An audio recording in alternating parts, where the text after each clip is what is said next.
also argues that while he's been in prison, fellow inmates and prison guards have threatened him on behalf. Diddy's lawyer just dropped a bombshell claiming that Diddy won't survive long in prison. Apparently, he's been facing daily attacks and the situation is getting worse. Let's dive into this shocking revelation and what it means for his future. According to a report from the Daily Mail, that's why Diddy had a breakdown. A person close to him apparently said, quote, "Spending the holidays behind bars was a nightmare for him." If we're to believe all this, Diddy had a meltdown in his cell and begged the guards to take him to the hospital for observation, but they refused. This same friend or person told the Daily Mail, quote, "He eventually managed to calm himself down with the meditation technique he's been using while he's been behind bars. It took him a few hours of deep breathing and focusing to get out of the bad space he was in, but he finally managed it." This isn't the first time Diddy's mental health has come into question while he's been at MDC. When he first arrived, he was on suicide watch, which the U.S. Department of Justice National Institute of Corrections describes as supervisory precautions taken for suicidal inmates that require frequent observation. Diddy's suicide watch was only temporary, though. He was housed in a special protective unit of the jail after that for the first few weeks of his stay. But Diddy right now is in Gen Pop, meaning general population, the place where majority of the inmates stay. And that's where he apparently had this meltdown over the holidays, at least according to one source. Here, Jay-Z. Jennifer Lopez has now been named as a key witness and co-conspirator in the case against Diddy. A new lawsuit has surfaced, claiming J-Lo was involved in covering up a case. The victim alleges that J-Lo knew about Diddy's crimes and that Diddy even showed her his tapes when they were dating in the late 90s. When this case goes to trial, J-Lo will be forced to testify against Diddy. And who knows what shocking details she might reveal. But going back to Cardella Smith's filing, his notice says that Jennifer Lynn Lopez, aka J-Lo, aka Jenny from the Block, quote, will be called as a material witness and expert to Sean Combs' viewing, possession, and distribution of his sexual assault upon the plaintiff in 1997 and the orders of defendant Sean Combs forcing Jennifer Lopez to remain silent about the videotaped sexual assault of plaintiff by defendant. Plaintiff states that the material witness Jennifer Lynn Lopez, also known as J-Lo and Jenny from the Block, was engaged in a relationship with the defendant Sean Combs during 1999 and 2001, and that the sexual assault of the plaintiff was recorded, distributed, and held by the defendant at his New York residence and recording studio. And during the relationship with Jennifer Lopez, she was made privy to this video that was taken by Sean Combs and his employee Kirk Burrows. She, J-Lo, has known this video existed and was in existence and took no action to make it known to anyone in law enforcement, and that she was even questioned by New York Police Detective Derek Palmer about this matter, and that the report will show that her answers to this tape was and still remains a resounding yes to its existence. And again, Cardella Smith writes that he wants to call Officer Derek Palmer as a witness because he says Palmer is the one who questioned Lopez and believes that he will have testimony that could help his case. Now, as I mentioned, Diddy's legal team has called for this entire case to be thrown out. Cardella Smith has filed a massive response to that request that totaled more than 200 pages.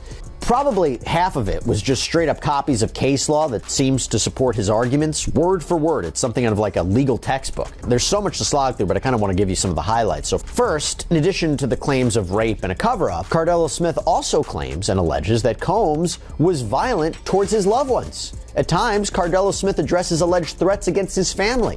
Other times, he says Combs actually caused serious injuries to his brother. His response reads, defendant used threats of murder to force the plaintiff to not bring the case to any court of law enforcement until the homes of the defendant were raided by Homeland Security, that the plaintiff knew it was a safe time to bring the case, and that is why we are here at this juncture. And Cardella Smith argued that fear for his own safety and the safety of his family is one of the main reasons that he waited so long to report the alleged rape, and says that that reason alone should override any issue with the statute of limitations, that these claims might be otherwise be time barred. And he also argues that while he's been in prison, fellow inmates and prison guards have threatened him on behalf of Sean Combs. Diddy knows his life isn't safe in prison, and if the people he was working with start to think he's cooperating with the feds, they might come after him. In an attempt to get bail, Diddy's team offered over $50 million and even his passport to the court. But the judge denied it, citing Diddy's history of threatening victims. The judge believes that if Diddy were allowed outside, there's a big risk he might go after the witnesses. Makes sense, but you knowing Diddy personally, Do you think it's possible he might take his life? It takes a certain individual to prepare himself to do a lot of years in jail. From the lifestyle that he had, I'm not saying that he can't. I just don't see him able to do time behind bars. Maybe if he be in a camp type situation, that's a possibility. But based on the lifestyle and what he's done and what he's accomplished, if he had to go behind those bars for a lot of years, I think that he may commit suicide. He do an Epstein. Why do you think he didn't pull a Russell Simmons and leave the country? They was watching him, bruh. They was watching him. And then I think that he had to turn over his passport. Even if you own your own private jet, they have a system up there whereas that they supposed to check your passport and anything that you need to fly as if you were flying commercial. While Combs has publicly denied all allegations, the cases against him continue to mount, painting a troubling picture of abuse and exploitation. As the legal battles intensify, Combs now sits in jail, awaiting trial on a separate federal sex trafficking indictment, which has brought even more scrutiny to his actions and past behavior. These latest allegations are yet another chapter in a growing storm of controversy surrounding one of the most influential figures in hip-hop history, raising questions about power, accountability, and the deep shadows of the entertainment industry. 3 anonymous individuals, identified as John Does, have filed lawsuits against Sean Diddy Combs in New York State Supreme Court, all represented by attorney Thomas Giuffre. The lawsuits detail harrowing incidents alleged to have occurred between 2019 and 2022. According to the claims, the accusers say they were drugged and rendered unconscious before being assaulted by Combs. These shocking allegations add another layer of gravity to the legal challenges already facing the music mogul. In response, representatives for Combs have categorically denied the accusations, calling the lawsuits full of lies and maintaining his innocence. Despite the denials, these new cases have intensified public and legal scrutiny on Combs, as the alleged incidents point to a disturbing pattern of abuse that could have far-reaching implications for his career and legacy. The timeline of allegations against Combs continues to grow. On October 28th, Busby filed 2 lawsuits in New York Supreme Court. Prior to that, on October 20th, 7 lawsuits were filed on behalf of unnamed plaintiffs, alleging various instances of sexual misconduct. On October 15th, a separate lawsuit was filed in a California federal court by a woman named Ashley Parham. She claims she was violently gang Combs and accomplices in 2018 after confronting him during a FaceTime call about his alleged involvement in the 1996 killing of Tupac Shakur. Parham alleges that her confrontation led to retaliation, which culminated.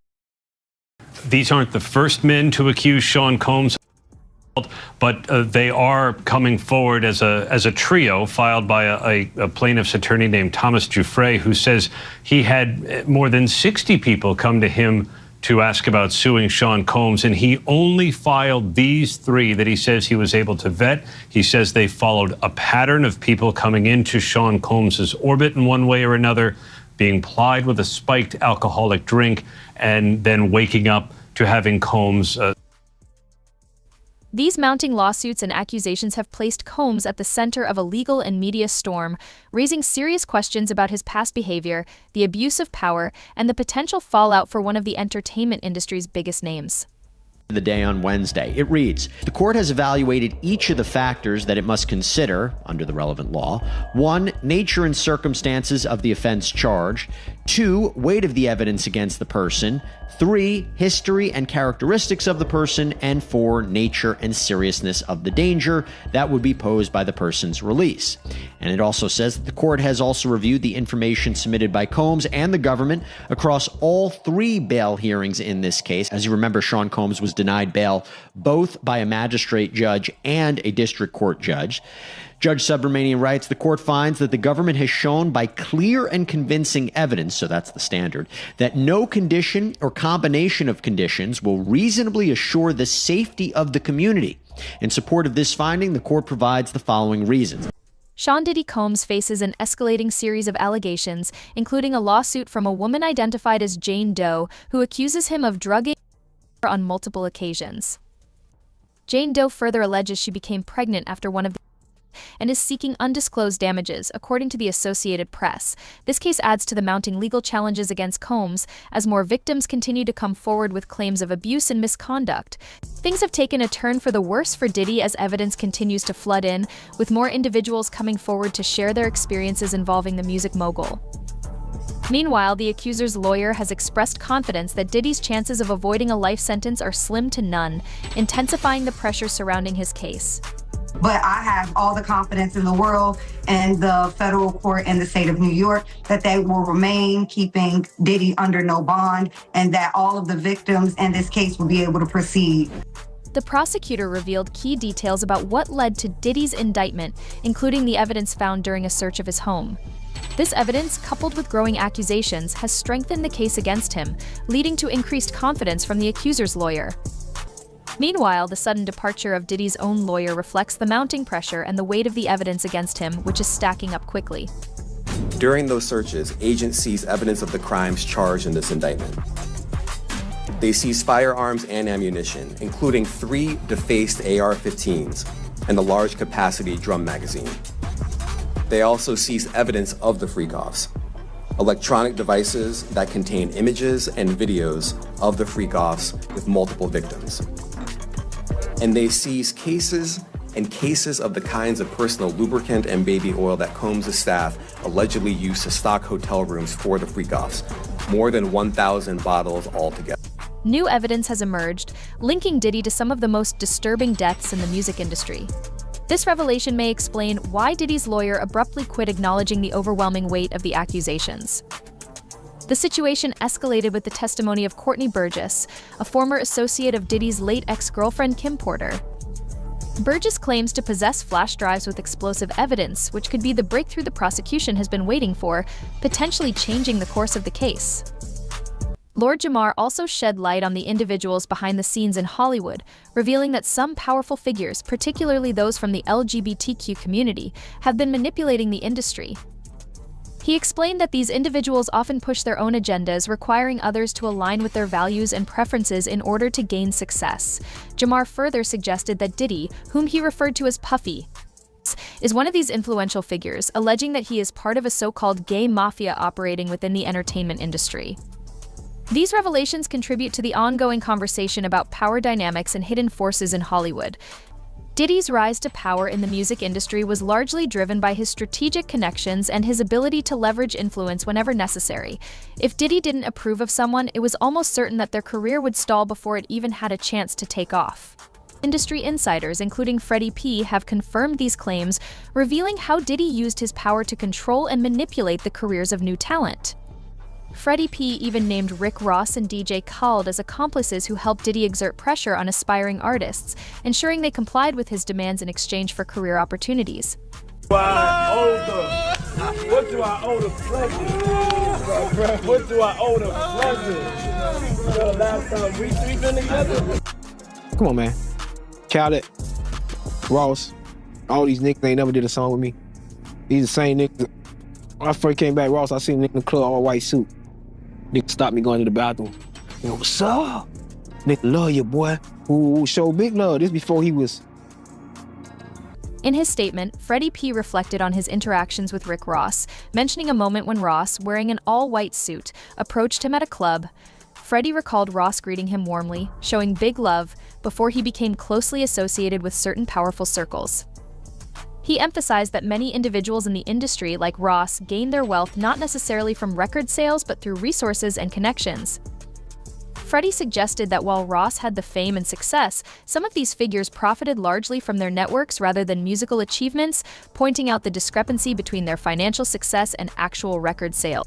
In a recent lawsuit filed by Houston-based attorney Tony Busby, serious allegations have been made against Sean Diddy Combs.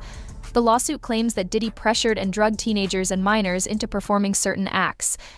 It is also alleged that Diddy used his industry connections to intimidate the minors, often coercing them through threats of violence. These accusations contribute to the growing concerns surrounding Diddy's actions within the entertainment industry. Minor. Attorney Tony Busby has made alarming claims in the lawsuit, describing an incident where a female minor was drugged and taken to a private room during a party in New York City, allegedly in the presence of Sean Diddy Combs. According to the lawsuit, the minor was raped and others at the party took turns assaulting her. Additionally, another individual, 26 at the time, was reportedly picked up by Diddy and several others in a black SUV from the airport. After being given a drink in the vehicle, the individual woke up in an entirely different situation, suggesting they too had been drugged. Allegedly, a network of predators was involved alongside Diddy in the abuse of minors. With the recent indictment against Diddy, all of his co-conspirators are expected to be brought to light.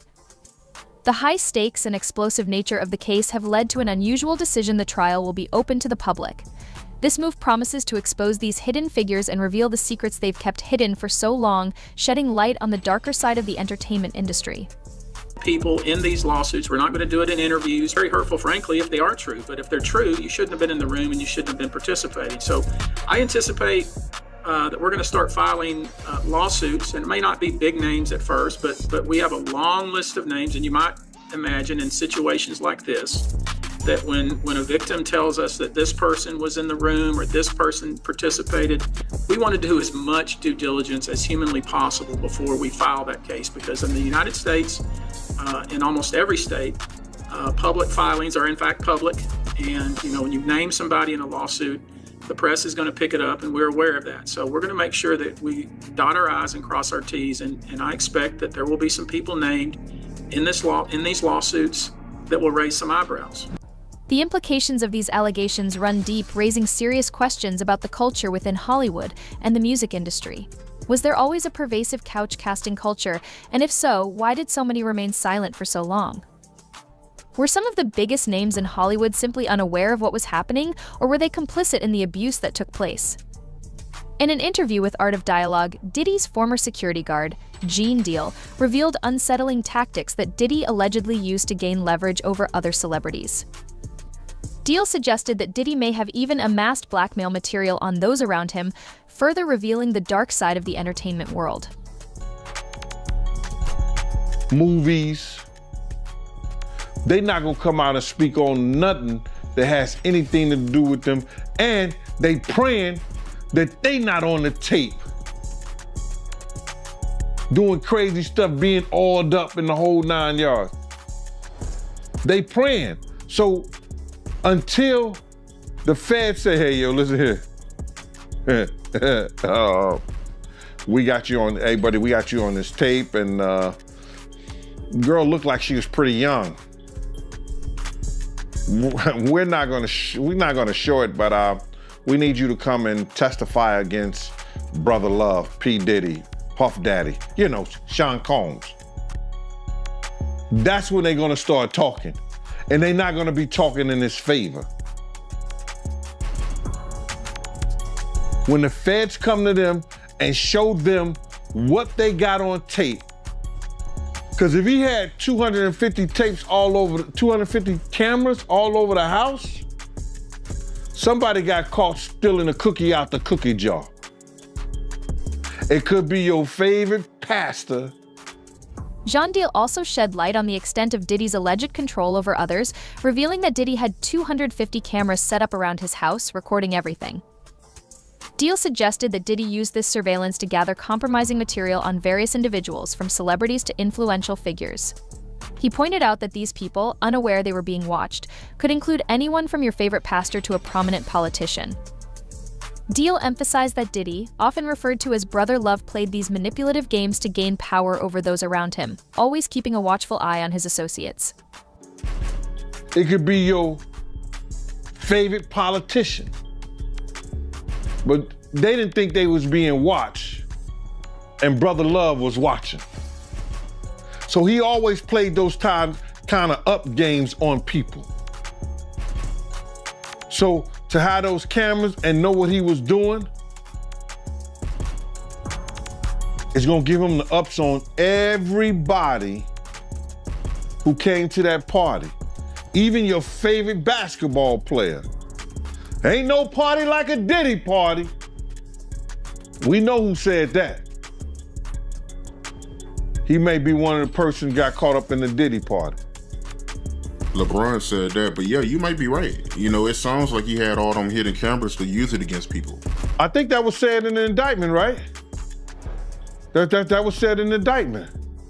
You know, somebody, I think Dawn may have said that. I don't know for sure, and correct me if I'm wrong. He would, even if you didn't want to do something, he would tell the individual, well, I got you on tape doing it before. And the person would feel pressured in having to do something or come and do something at the party or be at the party because he already had him on tape right then and there. But what you think when you do it the second time? He's still gonna have you on tape. As the date for Diddy's trial approaches, more and more celebrities are coming forward with shocking details about how Diddy allegedly operated his network. Recently, Courtney Burgess, a close friend of both Diddy and Gene Deal, testified in front of a federal jury against Diddy. Subpoenas have been issued to anyone who had contact with Diddy during the time of the alleged crimes. Additionally, Homeland Security has obtained 8 video files stored on 11 different flash drives, which reportedly show Diddy engaging in intimate relations with minors. These revelations continue to build the case against Diddy and add to the mounting pressure surrounding the trial. Of what the witness says he saw on those tapes. So I asked him about that, and he answered what he could, given the limitations imposed on him after testifying before the grand jury. Out of those 8 videos, 8 celebrities, 6 men and 2 women, how many of those 8 celebrities were close to being underage or potentially underage? 2 males. 2 males. And of those 8 celebrities, how many of them were intoxicated or under the influence of drugs? This is going to be all speculation. I just want to preface it by he wouldn't know if they were. Right. Sure. Appear to Let be. me rephrase it. Based on, yes. Understand. Out of the 8 celebrities. The discussion emphasized concerns about the individuals involved in the recordings, particularly focusing on how many were close to being underage or potentially underage at the time. It also raised questions about whether any of the celebrities in the videos appeared to be intoxicated or under the influence of drugs. While the specifics remain speculative, the conversation aimed to shed light on the circumstances surrounding these incidents, with particular attention given to the condition of those recorded engaging with Sean Combs.